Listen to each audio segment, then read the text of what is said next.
right, hey, welcome everyone to another Leadership with Friends episode, and I'm really pumped today because we have a guy who's doing an amazing job in Australia. Has built a phenomenal church, not just in one location in one city, but in multiple cities, and have get to know him over the last probably 2 years or less, more recently, and I wanted to hear from him about his leadership thoughts on particular topics that we're going to cover today.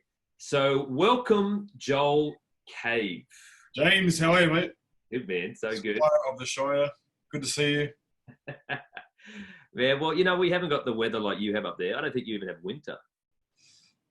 We have it 3 days a year. Exactly. That's why I'm wearing a jumper. It's one of those days. How cold is it right now for your winter?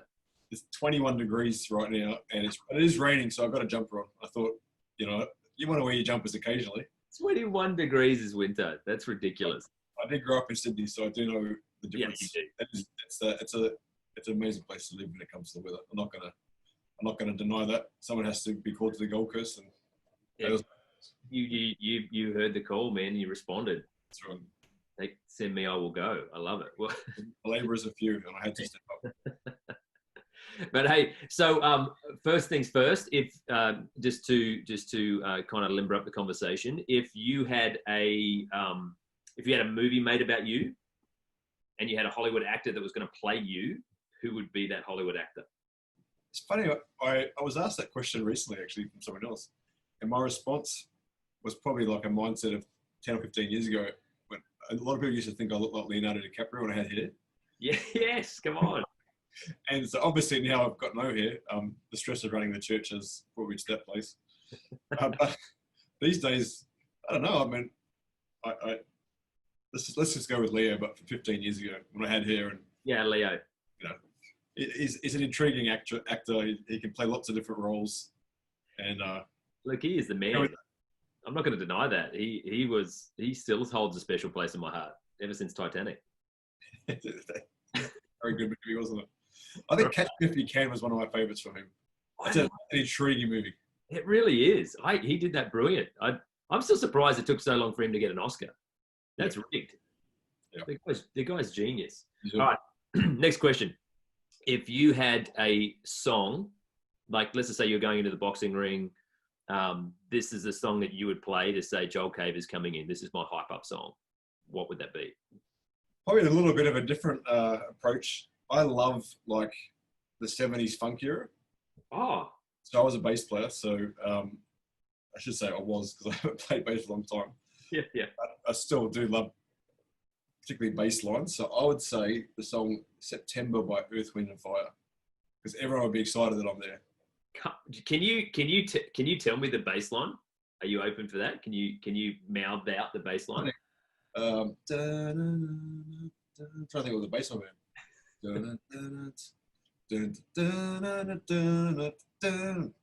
It's all the stabs, and I know you're a drummer, so it's the stabs of the bass. And to get back. Put that together right now, we'd be able to do that. But right now, funnily enough, I actually asked our worship pastor the other day. I said, "Can you bring the bass amp and bass guitar up here?" I haven't played for years, and I said, "I feel like I just need to just play something just to." And it came up pretty quick, actually. I was like, "Okay, maybe there's still hope for me to be on the worship team one day." Back on the bike, mate. I do that still. I'm like, again, being a drummer once upon a time, I every now and then I'll sneak down to the auditorium at our church and I'll go for it. Yeah. I'll put on like a Foo Fighters song and some headphones, and I'll just smash it. Worship the Lord in the Shire. Yeah, Foo Fighters, I love it. It's so good, man. But hey, so all right, let's jump into some of the questions I wanted to ask you.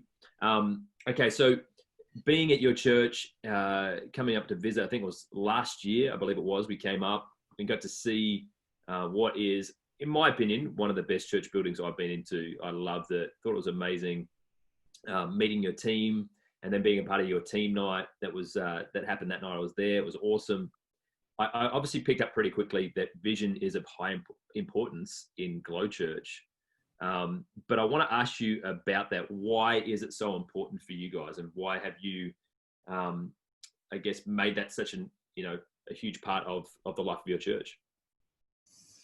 Well, I think if we bring back to the Bible for a second, we see in Proverbs, it's pretty clear. It says, where there is, without vision, people perish. And I think when you break that word down, I think it's easy if it's translated into English. The word vision is probably, maybe it's been kind of watered down a little bit to the idea of like setting goals or having a 10-year plan or thinking through strategically how we're going to get to a building, for example. And I think if we're not careful, we miss really what that verse of Proverbs was trying to get at. The better translation in the Hebrew is like the word revelationary direction. So to have vision, it's not about having a goal or an idea to hit. It's actually about getting a revelation about what God is calling you to in your future. Wow. And so the more that I think in our church that we can help people understand that until you land on some sort of a personal revelation of what God has for your future, and not just you got to like, have the best set of goals in your list. And that's what I think that really, I know that when we started this church, I really felt that that was where this church was birthed out of, was a revelationary moment where God showed me a picture of the future, a vision. And I was able to actually like articulate that well enough that other people could also jump into that vision and also get their own revelation of what it is that God wants to do in their own life through that vision. So I think, when we understand that, I think particularly maybe young adults that are watching or those that maybe in the era we've grown up in, it's easy just to kind of think that it's about, you can plan your way to what God has for your future. But when you actually can just get that revelationary word for what God has, he drops that into your spirit. I think it's a rock that you can build from. That's and amazing. It's not just an idea, it's a real sense of like, God has revealed this to me and I will pursue that. So when Moses went to the burning bush, it was a revelationary moment about what God had called him to. And he, even with all the 10 plagues and all the tough times in the desert, he never deviated away from that revelationary moment of vision for what the people of Israel could look like. So I would say that's really important. And if a lot of people, I hear all the time, I haven't got a vision for my life, or I haven't got a dream for my life. Well, it starts in the Word of God and getting revelation of who God's called you to be and what God's got for your future. So, yeah. That's awesome. And I think that's big, man. So let me stay there for a moment on that, because I feel like maybe even with church leadership, a lot of people are getting their vision, maybe even from someone else's. They've seen someone else's church. They've seen someone else's expression of church, and they've gone, man, that's what I'm going to do. I'm going to do that. But what you're saying there is that it's actually about a personal revelation and a personal moment. If someone is wanting to start a church, or someone is wanting to head up a team within a church, or maybe even in their personal life or corporate life, they're wanting to have, some inspiration and find that, revelation-based vision, what would they do, or what would you suggest they do to get to that? Like, what did you do to get to that moment where you're like, that's the type of church we're going to build? Yeah, I think that was a God of the Day moment for me as the leader. But I think, if I look back in my previous seasons of, I grew up in the church in Sydney all of my life. I served another leader, and I think that it was always about, can the vision that God's revealed to me for my personal world, can it exist within this vision? And so for me, I've always been a big dreamer, a big thinker. And so as long as I could outwork what God had for me in that vision, then it wasn't a big deal. But I think as time went on and God kept on, I guess, expanding gifts that he'd given me, or strategic thinking, or whatever it was in my world, that eventually get to a point where God's calling you to say, I need to be the visionary creator that others can come under and dream. And so, it's always a great question to ask, is the vision big enough that others that are big leaders, big eagles that want to fly, can they coexist in that vision and never feel like they're going to hit the ceiling? Wow. So it forces bigness, and it forces. So I'd encourage anyone who maybe, if you're in an environment where it could be in a business, it could be in any other scenario where you feel like you're capped or you're in a ceiling, it could actually be a visionary issue, because it's like as soon as you hit that ceiling, I think the Bible verse comes into play that without vision, or the limited vision, wow, you begin to perish on the inside, because the frustration starts to build. There's only so many times you can knock against that ceiling before you're like, man, like I just know what God's calling me to, but it doesn't exist here. As leaders, we need to make sure we keep on going to the throne room and saying, God, what is this expanded vision that is? So when we started Glow Church, I didn't have a picture of starting in Sydney and Melbourne. But as time went on, I knew that there was a bigness in what God wanted to do. And I kept going back to him and saying, God, okay, what else? I know Pastor Brian, for example, recently came out, many years ago, had the church that I see. And you look back at it and think, it nailed it. It boom, all the way through that vision. And then recently he brought back out the church I now see for the next, and I thought that's an example of vision expanding, because it doesn't arrive at a destination. And so the more that we can place ourselves under leaders with vision, or if we are the leader, keep getting vision, because as soon as your vision shuts down, you are going to find a whole lot of frustrated people underneath you that can't really tap into all that God has for them. So it's a great responsibility we have. That's huge. That's huge. I love it. How would you, and I love you even saying that. I remember sitting around the table with you guys, was privy to sit around a board table with some of your leaders at one point last year. And one of the conversations you said is that I want you to chat with people in the foyer, and I just want it to be hollow, shallow conversations. You said, I want you to start to call greatness out of people. I remember you saying something along those lines. Like, I want you to have those conversations like, hey man, I see this in you. How have you cultivated that culture in your church where that is something that you want to have happen, where it's not just, here's the pastor's vision. You're saying, no, I want everyone to have that godly vision, that godly revelation. Well, I think personally you've got to live it. So if I'm for the 4 hour Sunday, if I think that people are there because they want me to ask them how the weather's going or how's your kid going at school, I miss the fact that as a leader and a pastor, one encouraging word from God, or one calling somebody's potential out of them, can give them 6 months of fuel wanting to be in church. I mean, wow. You know, if we're not careful, we can just get into like just those small talks as leaders versus like maximizing. Why is it that someone would take enough time on their Sunday, week of it anyway, to want to bring their kids down that are probably like had a big week, they're tired, they've got to get dressed, they've got to sit through a service that I'm going to speak. What is it that's going to keep someone? And it's that revelatory word for their life that can obviously come through the message. I get that, but it's those small touch points. I remember back looking in my life, there's been those small moments where a leader would speak into almost an unsuspecting moment in my life. It just felt like it came out of nowhere, and I can still remember those moments. Yep. And that just keeps you coming back for more. It makes you go. And so, pretty much all of our staff, I think they would be able to articulate at some point. I did that for them, and they remembered the impact they had on them. And so it's my job just to keep on reminding them and say, hey, what I did for you, like keep doing that for others when they walk in, and maybe they're hurt for some season, or they're going through a tough time.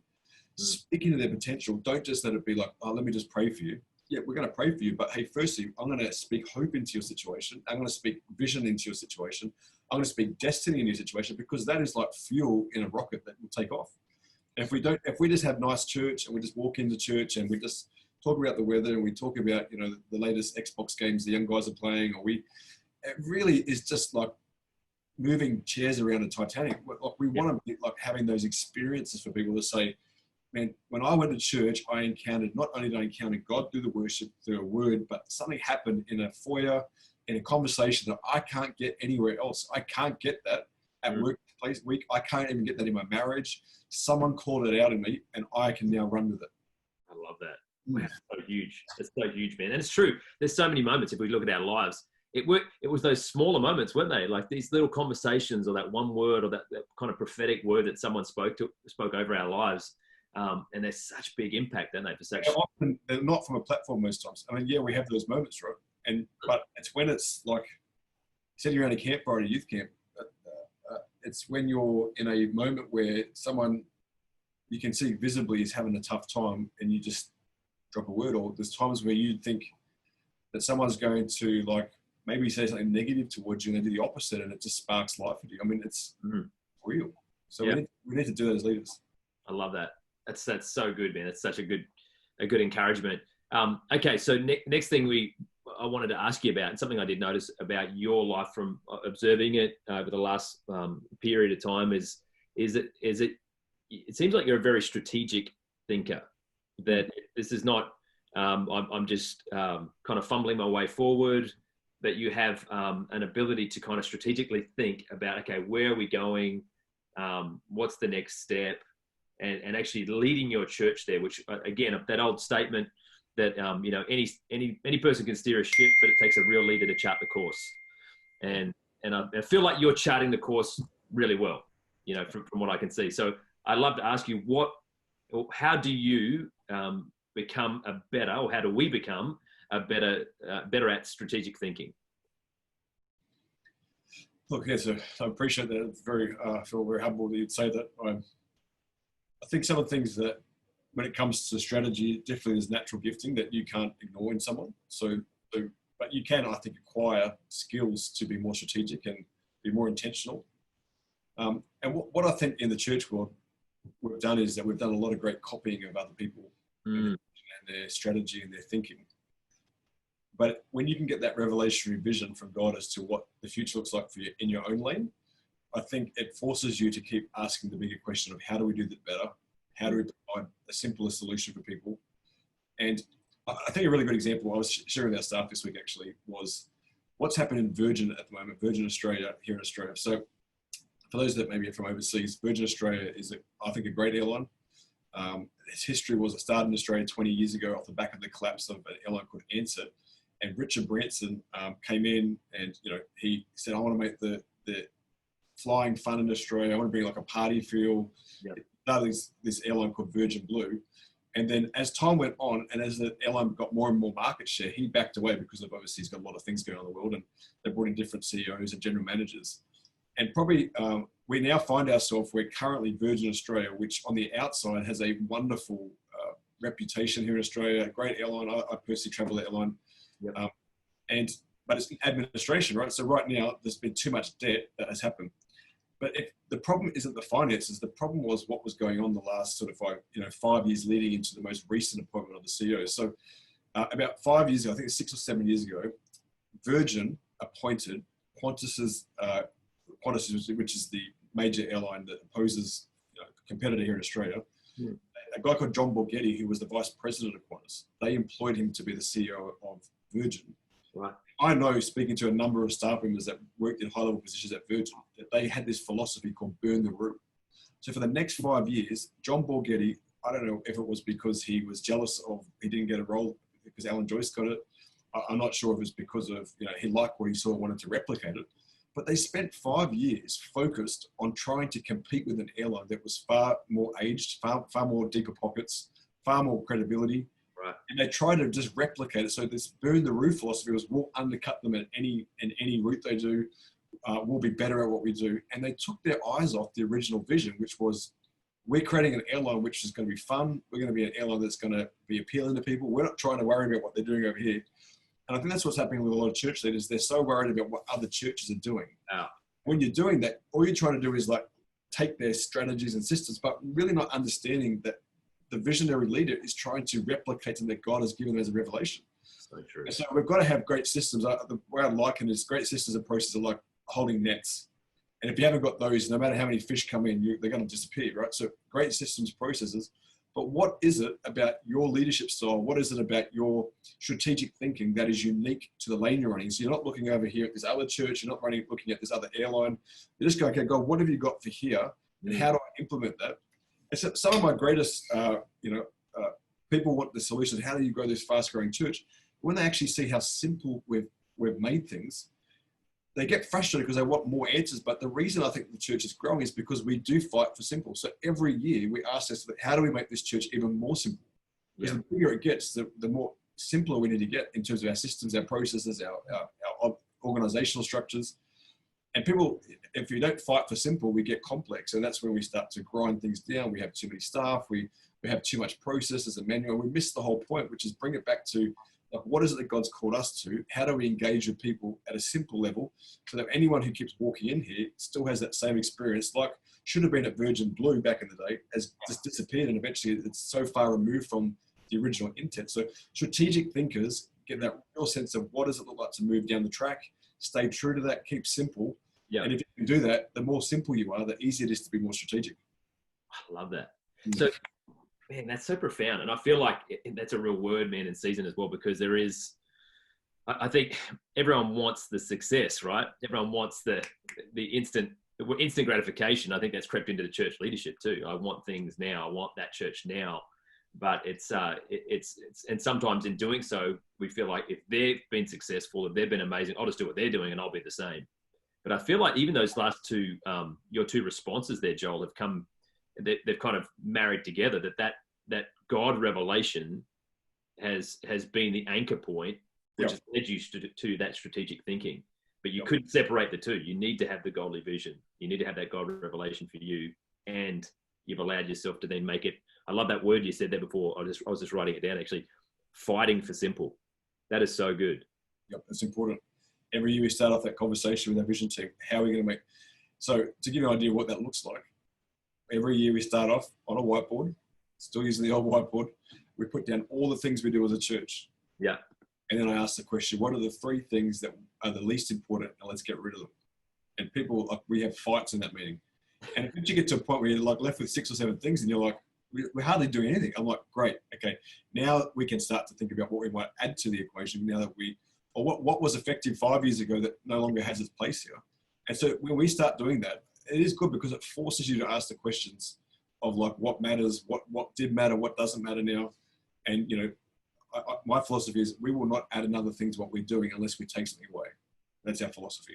So we will always have, so well, I'm glad you've got that idea. Let's talk about it. But what are we getting rid of first to make that happen? Because it's going to affect someone's time, a volunteer's capacity, staff members' wage. I mean, whatever it is, we're going to ask those questions.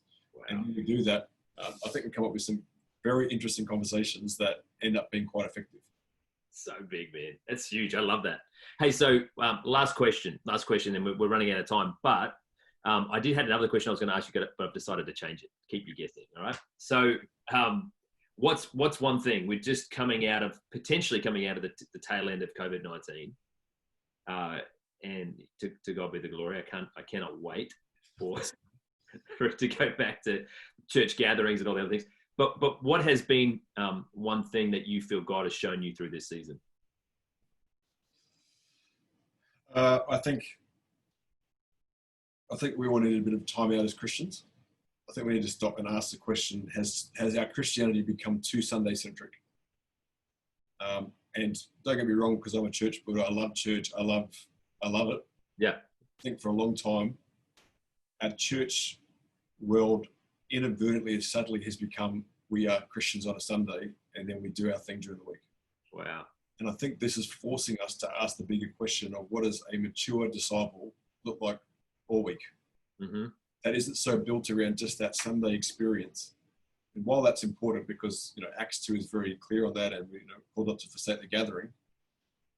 In Acts 2, the balance of Acts 2, 47 and 50 is that half of that time was spent in small groups of people.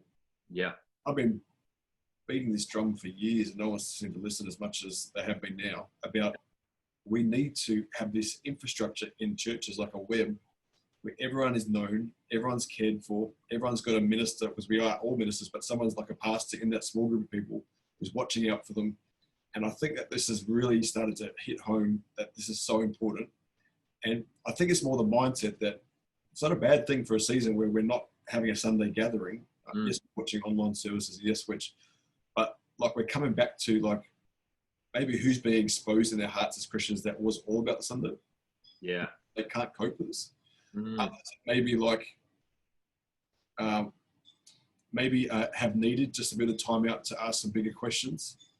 I think there's some great questions to be asking about what is it that you can only do on a Sunday with a large group of people versus what you can do in a small group of people. It's more valuable in someone's Christian walk than we're trying to throw it all into a Sunday because we don't think they're going to make it through this week, you know? So there's a good shift happening. I think we're going to see some great maturity and particularly discipleship start to happen at a new level. I think it's going to expose all the stuff that needed to be exposed in people's inner world. Marriages will get stronger. Family units are getting stronger. And I think the church is going to get stronger here. I think that it's resilient. I think we're about to see, I really feel like God's showing me that we're about to walk into a harvest season as a church. And what I don't mean just our church, I mean the church. Souls are ready, their hearts are now softened. The cynical Australian is ready for an encounter with a real God because they have been brought to their knees, many people. Yeah. For something, and we've got to be here ready as a unified church, as a church that is in healthy community, showing what the love of God can look like, both on a experiential level, but also in a personal world. And I think this is sorting out a lot of even, I don't know, this is funny. I said it a while ago, about a year ago, I was having this Christian fantasy. I don't know if that's a great term to use, where I was thinking to myself, what would happen if for 3 months, like no Christian was allowed to move from a church to another church, like church hopping. Like they had to just stay put. I was thinking, what would that look like? Would that look like what churches would grow in that time because new souls are being won? What churches would start to diminish because there'd be infighting? What churches would want to stop and reevaluate? So I just had this fantasy going through my head. And pretty much that's what's happened. Yeah. The only difference is right now, some people are online for 10 different churches. And I think more than ever, they need to ask themselves the questions: when this is finished, where's my home? Where's home base? Yes. I don't need, because you need the context of your local church community, your local pastor. We need more than ever for people to be in healthy community, walk through and work through the offenses and say, let's be committed to each other and let the harvest, we know the Bible says that the harvest is plentiful, but the workers are few. Well, let's start to empower those few workers, create more workers, and let's see the harvest really function. And I think without unity, we won't have the harvest, but let's have unity. I love it. More than ever, pastors are united. Even all these conversations, I love it that we're hanging out and learning from each other. Yeah. This is happening more than ever right now. I think there's a great spirit amongst pastors that we're in this together.